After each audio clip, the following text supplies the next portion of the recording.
All right, there, Husqvarna saw lovers. We're going to continue with the 288 conversion. See, I got the tank cleaned up real well, inside and out. I just blocked off the fuel line and the vent, fuel vent hole there, so I don't get anything inside the nice clean tank. I have removed the old broken throttle lever and a couple of the bits associated with it, and fortunately over the last day or two pretty much all of our parts had arrived. So we're just gonna in real time here go over building this tank assembly. All right, we got a fuel line or a fuel filter. Let's start with the AV mount. So what I decided to do is order, instead of going with the original late 80s version rubber AV mounts, I went with these hard spring mounts. I actually put these on my 281 that I rebuilt, and I really like them. I think that it very clearly provides better anti-vibe than those old rubber ones do. And so you've got two on each side here, and also there's two in the front, but these two in the front are usually unused. Don't know if this is the same style tank that came on a 181, and if they must have used those for that, or if I do know that they made the 288s and maybe the 281s in a light version, which did use the front AV mounts in the tank here, as opposed to that big honking AV spring that's mounted on the muffler bracket on the front of the saw. But 99% of the 288s, 281s all used that big front spring and did not use these. So I just got to thinking that you want the big spring if you're going to pull a big bar, which I do. But I'm just curious if these standard mounts that mount back here will fit, particularly on this side, and clear the case. So we're going to test that today and just verify. And then there's not much added weight for this, and I just don't see why I wouldn't be able to have 6 AV mounts on the tank plus the large AV mount on the front. You know, I would think that that would give me even better anti-vibe and definitely support running a long bar even more. So that's what we're going to try. Hopefully that'll clear the crankcase, and then we won't have to, it'll be much easier getting off the AV bolt on the flywheel side of the crankcase, as well as the chain catcher bolt. Instead of dealing with the nuts on the inside of the crankcase there, I'll just be able to crank them down and take them out using a standard wrench. So let's start working on those. The other thing that I really like about this style is there's already a capture bolt in there, and it's, I think, a whole lot easier installing these. So we're going to install these front ones here first, see how they go. They're going in tight because there's never been an AV mount put in there.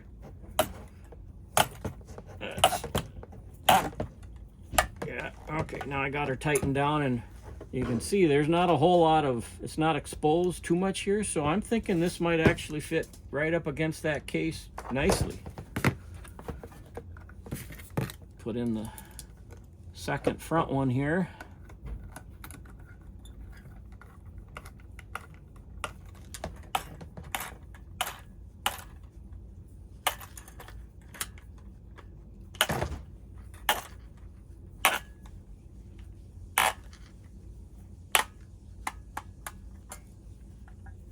All right, so we now, we'll see how that works. Let's find the others in my bag of goodies.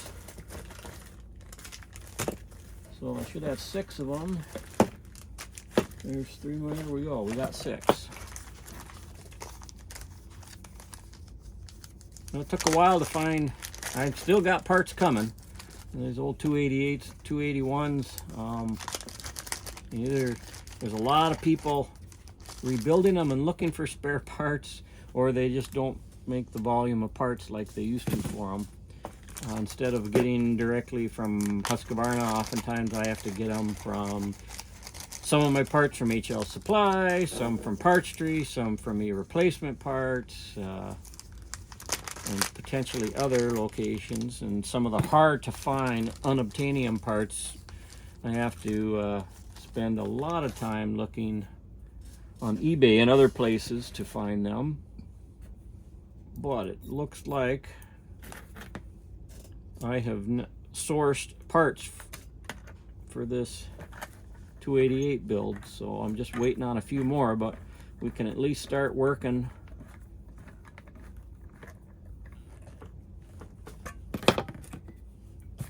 on the tank. And next will be the starter assembly, and I think I got parts in this morning that'll enable me now to proceed with actually popping in the bearings and working on the crankcase. So you might start seeing some more 288 build videos. I'm still waiting on the 394 parts, some key parts to arrive, so I can't start slapping that crankcase back together. Well, you can see these are going in pretty easy, and this is so much nicer than putting in those rubber AV mounts, which can sometimes break and twist apart.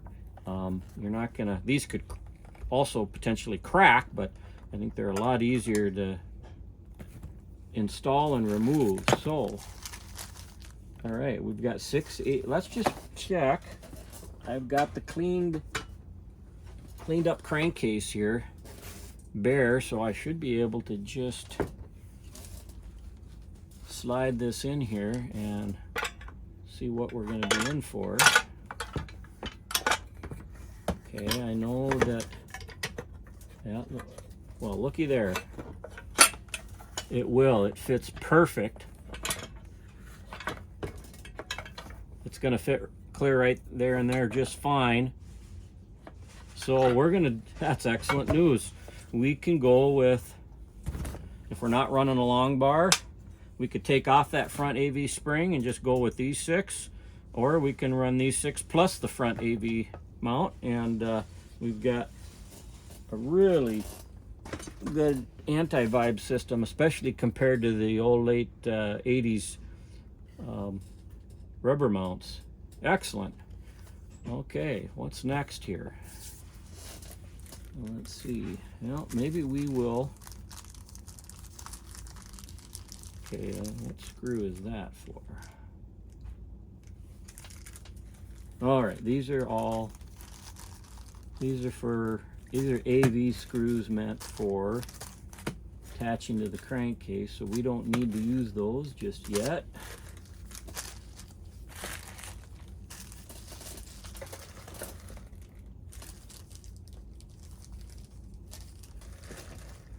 Let's see what else we got here.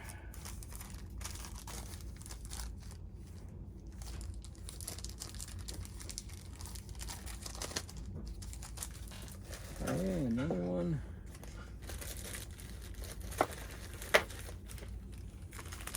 Well, we got handle inserts, that's right. This thing was missing handle inserts, so I had to go with the new style handle inserts.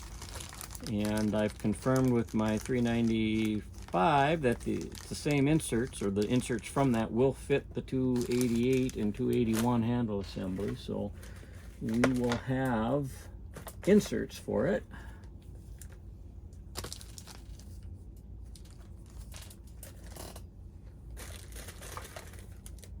Here's our vent. fuel line.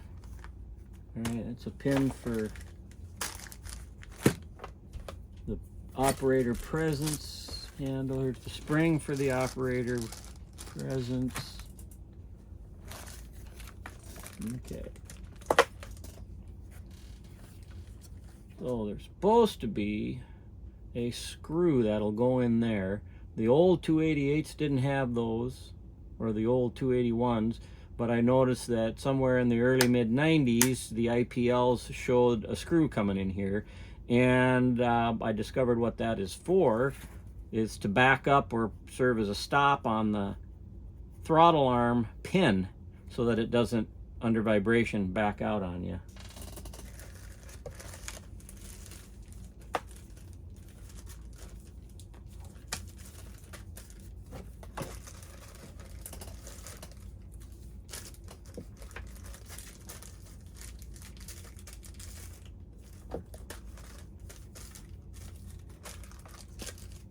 There it is. Yeah, I marked it. So this is really just a similar to a screw that would be used on a handle where it would screw into here. It's basically the same screw from what I can tell that'll end up screwing into there. All right, so let's work on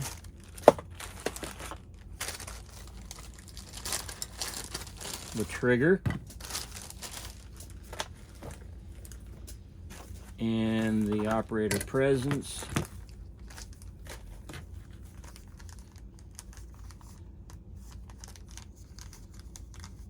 Okay, and we got the spring for the operator presence, the pin for it, and we have the old pin and spring for the throttle lever.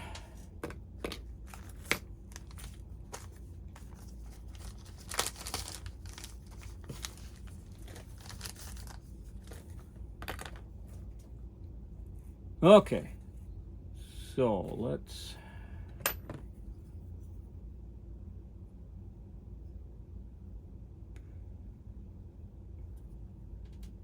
there's the throttle. That's gonna, all right, no, we need to put this spring, fits over the shaft like that, down over the top of the throttle lever, or the rear end of the throttle, and then you have to wrench back that spring so that it fits on top of the tank assembly right like that. Okay, so we're gonna position it roughly in place here. Then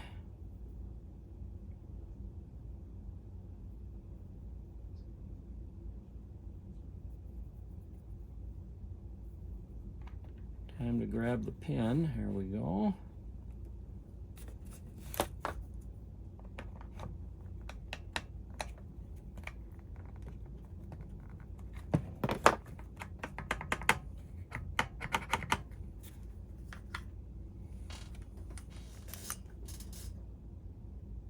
I think I have it seated all the way. No, I didn't. All right, now she's seated.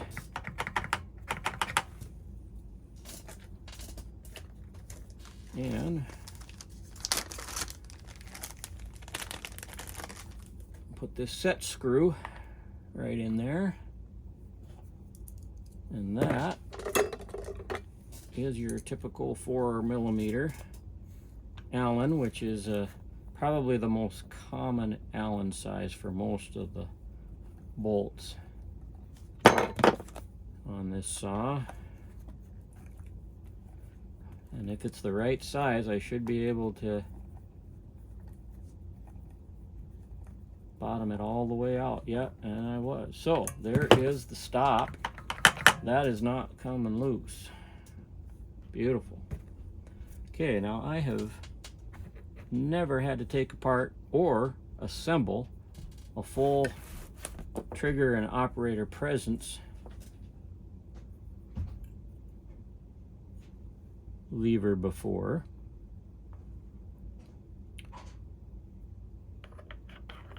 So we're going to learn this live on the fly. That will come down, move up, and capture, but it's got to spring up like that. So the spring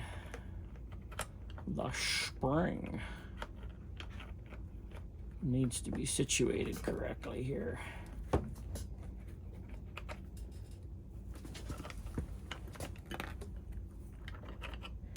And interestingly enough, the actual workshop service manual for this saw describes how to put on the throttle handle, but it does not describe well at all how to install the operator presence lever, and specifically how to install the spring on it.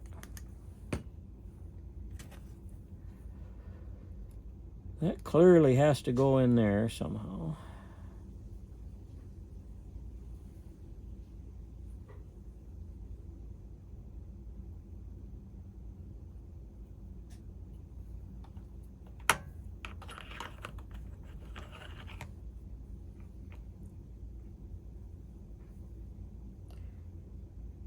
That must go back into here.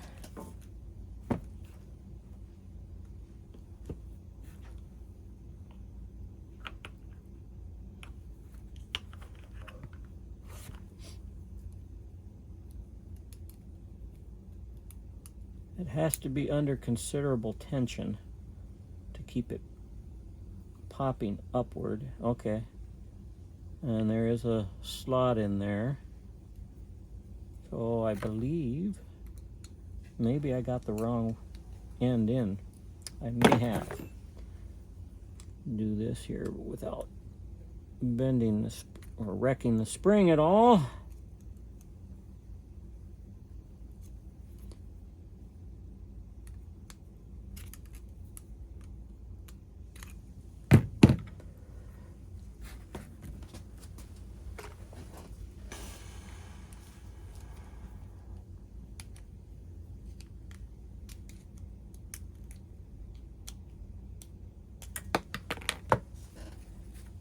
So I think I had that in wrong. There's a long slot right there. That's why I'm thinking that is how it gets.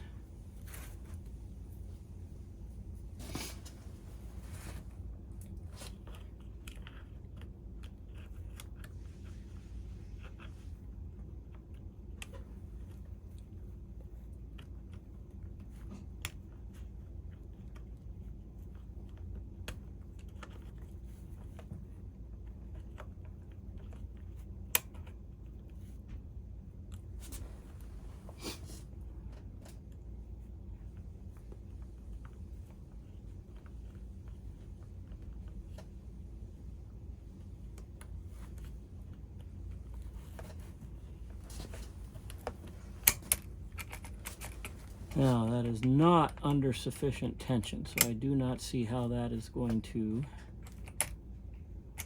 I do not believe I have it installed correctly.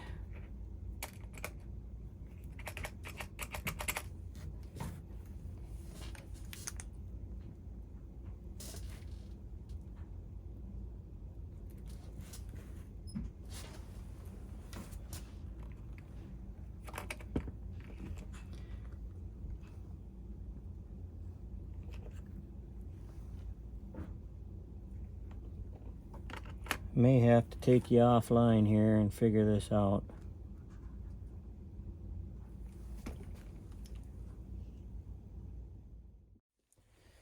All right, when in doubt, reverse engineer. I went over and took a look at my 281, and it's pretty simple. So I had the spring in the wrong way, but it fits in like this, tucks up in there, and then you bend this back and it simply rides on the bottom of the channel down here and provides the appropriate tension. So slide the spring back in. It'll eventually ride on the bottom of the handle. Put tension on the spring down here to get the insert through the handle assembly, and then you'll have to ensure that the end of the spring doesn't get caught in some of the grooves of the handle assembly, and then just bring it back, and there you go. She wants to pop up on her own. Now let's hope I haven't lost there it is, the pin. I'm just gonna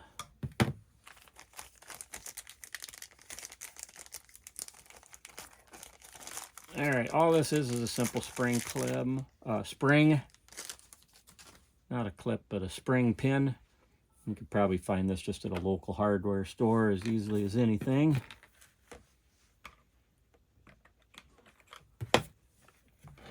Your task is to find the hole. Here, I'll pop it up. See, there's a hole right there. That has to be lined up with this top hole back here. And you just drift this pin in, and it's a spring pin, so it's going to come probably a little bit wider than you need. So you'll have to actually crimp that to an appropriate diameter.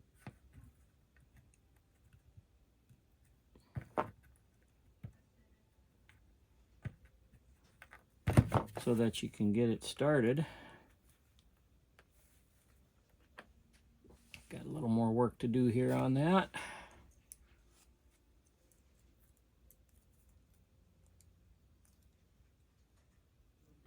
Just got to get it down enough. Actually, I might install it from this side. I think that's how it was originally installed. This side is just a little bit wider. So yeah, it's just a spring-loaded pin under tension. So you end up having to drift it in and drift it out.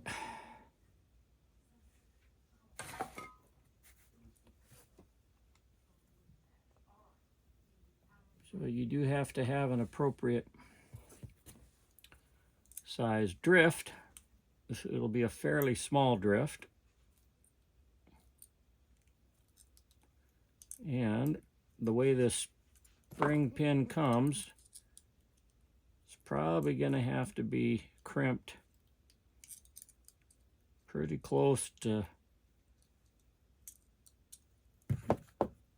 having the seam meet up here so that you can get it started. There, now I got it started. Now I need to try and get this roughly in place.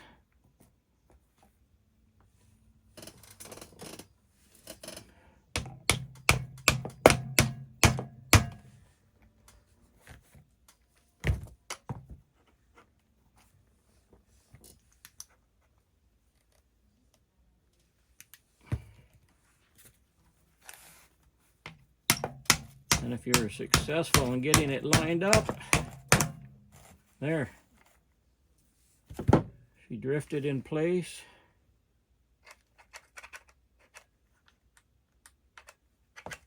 Now we're good to go.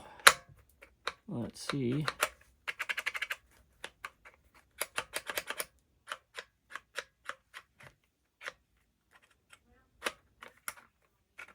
something's not working right. Something isn't aligned. So without depressing the operator presence bar, you can't depress the throttle. When you get that depressed, you bring it up, and you won't be able to see, but the operator presence lever is supposed to grab the trigger here and capture it. And it's not happening. And all is not lost. I've oftentimes started these saws without that, but they're designed to start at a high throttle.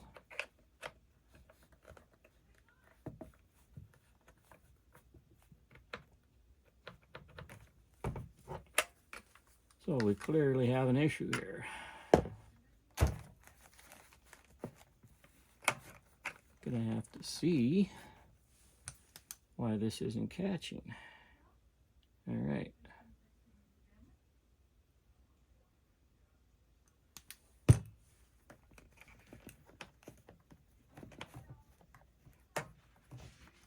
All right, it is catching. It may require a little bit of use and wear, but you see how the trigger is supposed to capture it. Like the operator presence lever is supposed to capture just like that. So it is working. It just, my experience is usually it requires, oftentimes requires a little bit of effort to get that presence lever to capture the throttle. And that indeed is the case for this one.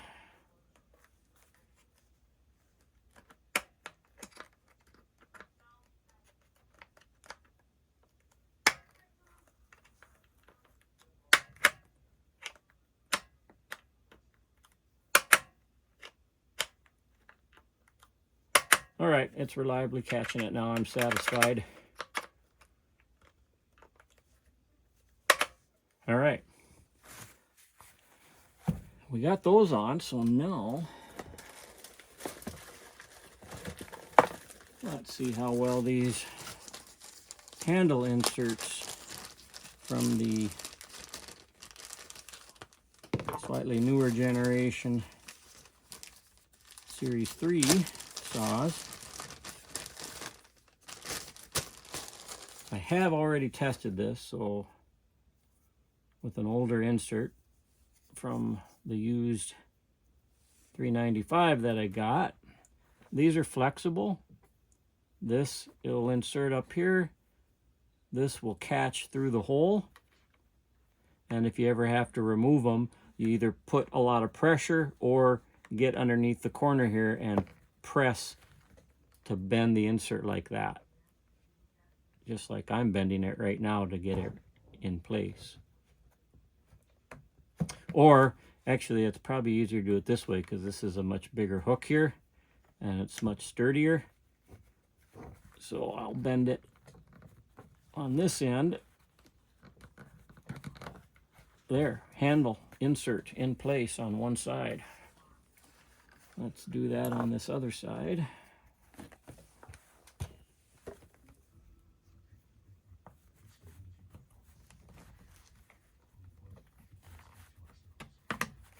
There. I do kind of like these inserts better than the old style just because they are rubber on the outside and they grip good, but this rubber does tend to break down. It grabs oil and can become sticky as it ages, so kind of pros and cons on the new one. I actually like the old one better because of that. It had some pins or a couple threaded pins right here, and you would just screw the two halves.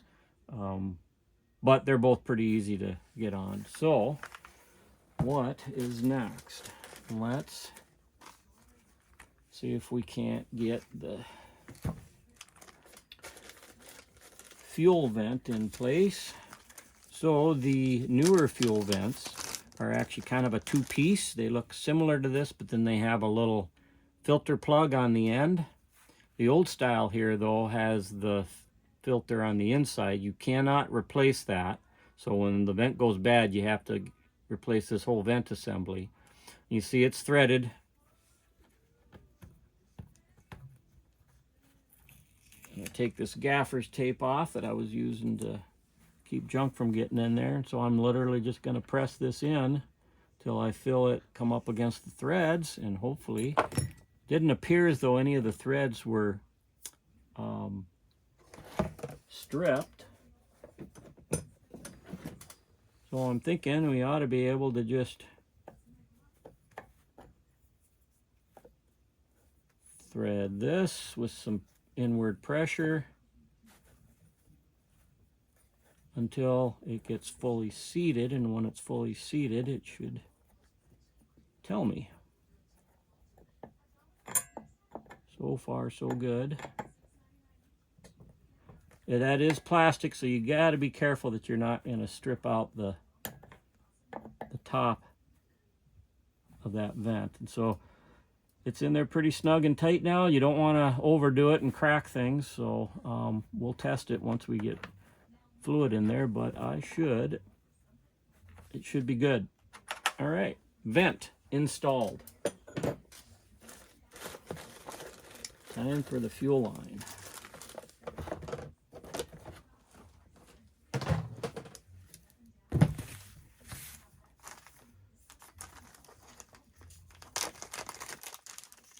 All right, so because it didn't have a fuel line in it, usually you look at what comes out of the saw and try and match up. So there's a shorter end here and a longer end here, and I'm thinking that the shorter end daylights on the top like this. Also notice how there's a wider diameter on the top here versus a smaller diameter on the bottom of the hose. So I'm going to quickly turn off the camera and look at my 281 and see if I can determine by looking in the carb box which one is which. All right, let's get this fuel line in here the right way.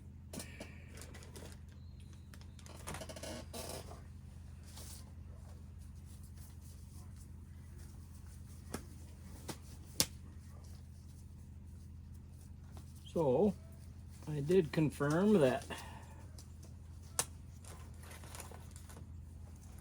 the large diameter end, which is the shortest length of the fuel line, goes inside the tank, so the fuel filter will connect up to there. And this is the end that connects to the carburetor. I'm going to grab a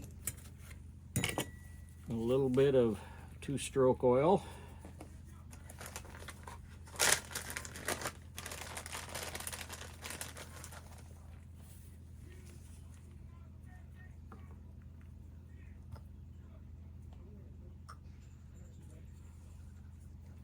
And I'm going to coat the end here.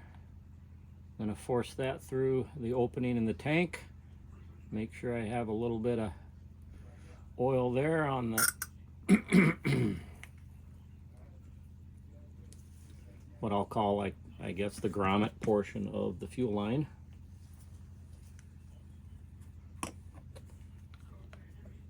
Cap off the oil here so we don't create ourselves a mess, a disaster, so to speak. Now, these can be really hard to get in sometimes,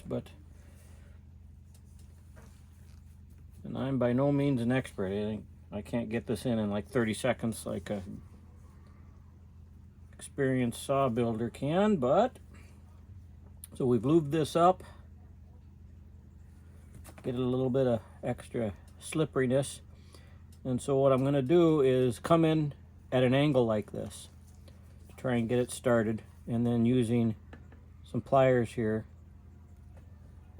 to just start forcing it in from the edges. Once I get it started, it should go pretty easy. Now it's in. I'm going to be very careful so that I don't tear this line. I'm just pushing it through real gently. There, now we're in. So I'm going to do the same thing with this grommet, is that so it's lubed up a little bit. So I'm going to start, see, I'm positioning this towards the camera. I'm going to start the edge with some assistance from a pair of pliers here. And I find this is the easiest way to get these through here. They are exceedingly tight. But get one of the edges in through the lip of the tank there.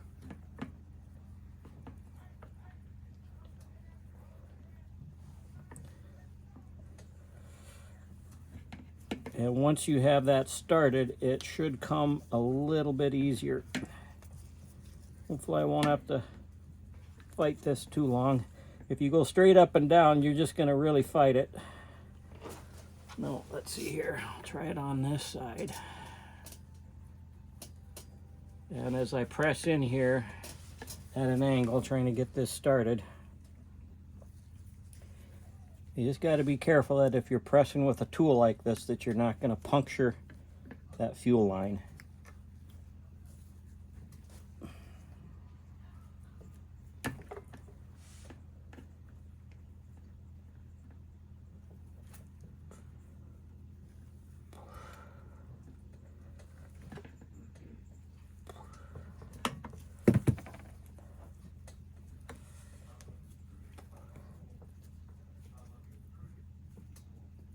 All right, I'm going to try a little different tact and really come at it at an angle. The battle is pretty much over once you get the edge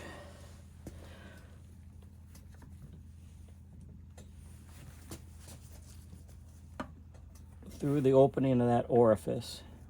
And by maintaining pressure, it should then start. There, I've got it started. I don't know if you can see that. But now, as long as I don't give up on it, I gave up on it. Pop right back out. So again, coming at an angle. Get that corner started, one side started, and then I keep slipping on the oil. But you need that lubrication there. There, now we're started.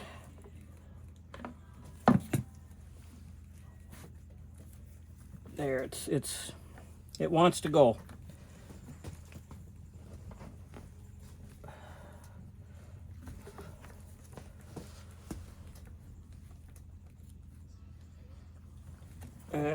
We're gonna get her here soon.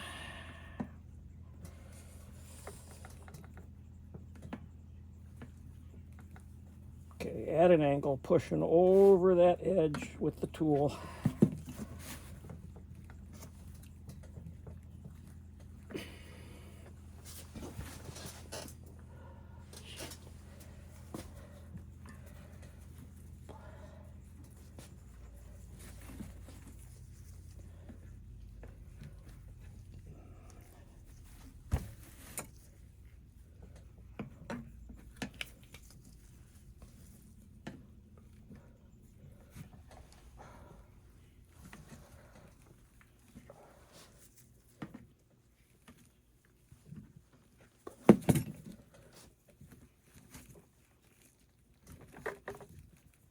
So people will go from down below within the tank and pull up, but I have had poor luck with that, and in the process of punctured fuel line before. So I prefer to come from up above like this.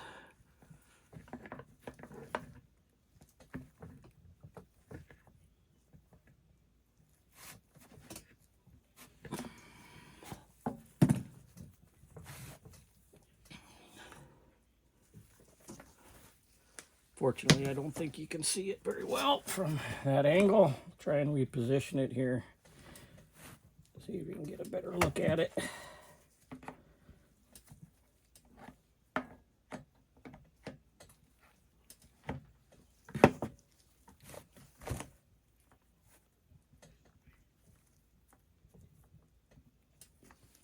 All right, I'm going to take you off camera. We'll come back when I got her in. All right, so as you can see, I got it installed. Sometimes it goes really easy, sometimes a while. I did pressure test this, did a leak down test. It does hold pressure and leaks down through the vent the way it's supposed to. You should do that before you install it on the crankcase. So now what I'm going to do is cap this with a little hex head bit that I won't need right away. That way when I do put gas in this to test for leakage around the plastic seams and so forth, any fuel that's in the fuel line and fuel filter won't spew out the saw when I start installing it on the crankcase. So I hope you learned something, and till next time, Bowman out.